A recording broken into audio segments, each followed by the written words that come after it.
Bible అనే పుస్తకం దేనికోసం? మన కోసమే, మనం బ్రతుకు కోసం. మన బ్రతుకు పరమార్థం అని గుర్తించి చక్కగా జీవించటం కోసం. ఒకవేళ నొక్కరాంది ఇది నొక్కేస్తే టీవీ ఏమైపోతుంది? పాడైపోతుంది. ఇది టీవీ తలకిందలు అయిపోయినా బాగు చేసుకోవచ్చు, బాగైపోతే మరలా తెచ్చుకుని ఇంట్లో పెట్టుకోవచ్చు, ఆడించుకోవచ్చు. జీవితం ఒకసారి తలకిందలు అయిపోయింది అనుకోండి, మరలా సరవుతుంది. సరవుతుందా? సరవుతుంది. ఒక్కసారి తలకిందలైపోయిందంటే సరవదు సరికదా, ఆ జీవితం పాడైపోతుంది, నాశన కోపంలోకి వెళ్ళిపోయే ప్రమాదం ఉంది.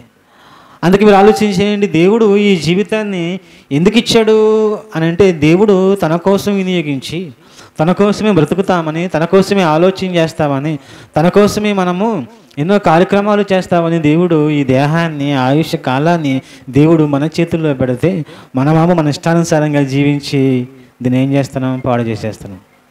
దేహము దేవుని ఆలయము. తాగడం కోసం కాదు, వ్యభిచారం చేయటం కోసం కాదు, దీన్ని మద్యంతో, సారాతో, సుఖాలతో, ఇక రకరకాలైన వాటితో నింపేసి దీన్ని పాడు చేసుకునే అధికారం దీని మీద మనకు లేదు.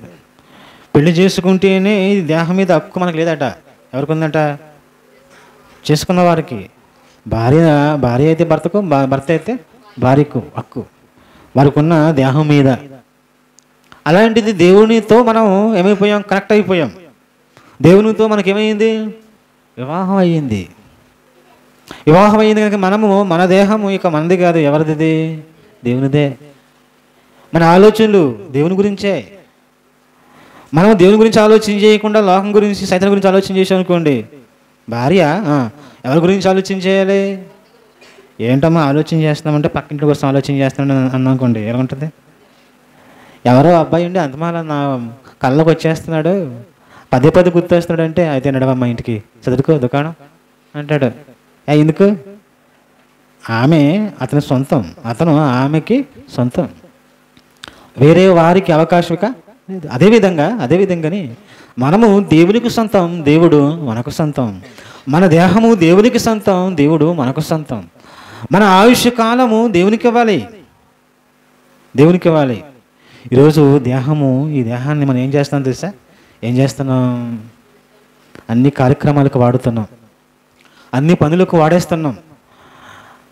భార్య కోసం వాడతాం, భర్త కోసం వాడతాం, బిడ్డల కోసం వాడతాం, లోకంలో ఉన్నవారి కోసం వాడేస్తూ ఉంటాం. కానీ ఈ దేహాన్ని తల్లి గర్భంలో అపురూపముగా, అద్భుతముగా, ఆశ్చర్యకరంగా చేసిన దేవుని కోసం మనము వాడాం.